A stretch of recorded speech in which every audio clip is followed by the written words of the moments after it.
La suite à présent de nos reportages sur mai 68, une période marquée notamment par un mouvement non violent, les hippies. 40 ans plus tard, que sont-ils devenus? Une de nos équipes s'est rendue en Provence, dans une des dernières communautés hippies d'Europe. Reportage de Renaud Ewa et Samy Osni. On les croyait disparus, évaporés dans une fumée de hashish, désintégrés par le LSD. Il reste pourtant une communauté hippie en France. Elle a accepté pour la première fois d'ouvrir ses portes à une caméra. La communauté. Venez, je vais vous montrer. Ce hippie au look androgyne est à la base de cette communauté du sud de la France. Le lieu accueille jusqu'à une cinquantaine de hippies. La plupart d'entre eux n'ont pas voulu être filmés. La maison est ouverte à tous. C'est une communauté de passage. On y reste le temps qu'on veut. Les communautés fixes, on a vu dans les années 70 que ça ne marchait pas. Ça se cassait la gueule au bout de 4 ans, 4-5 ans. Ça ne tenait jamais. Donc on a fait les premières maisons de passage à San Francisco. On les a essayées. On a vu que ça marchait très bien.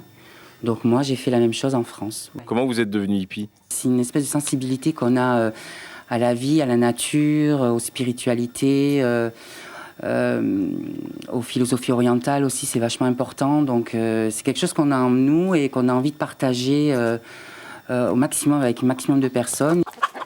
Pour vivre, la communauté élève ses poules et vend aussi quelques babioles au marché. Mais c'est surtout Sylvain, ancien mannequin professionnel, qui assure la survie financière de la communauté. Je ne suis pas du tout égoïste, je ne pense jamais aux autres. Je pense à moi, je pense à mon équilibre, je pense à écouter mon cœur avant tout. Et donc, à partir de là, on est capable de tout, quoi. L'amour, c'est ce qu'il y a de plus fort. Les hippies ont évolué depuis 40 ans, mais les principes restent les mêmes. Faire respirer la terre pour les racines, c'est super important. Donc. Et voici l'une des bases, la drogue. Celle-ci est 100% naturelle. On a quelques plantes de cannabis et de temps en temps, ça nous arrive de fumer entre nous quand on est nombreux, quand on fait des réunions. C'est un signe de paix, ça nous permet aussi de nous découvrir, découvrir son moi intérieur et d'être en accord avec la nature aussi. C'est la nature qui nous le donne.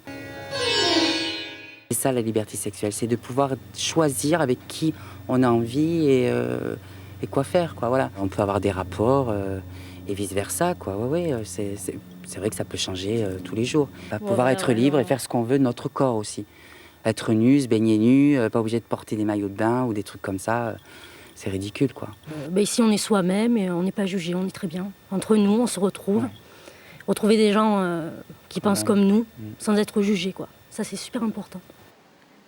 Dans cette communauté hippie, le temps semble s'être arrêté dans les années 60 ou 70, mais le message n'a pas changé non plus. Peace and love.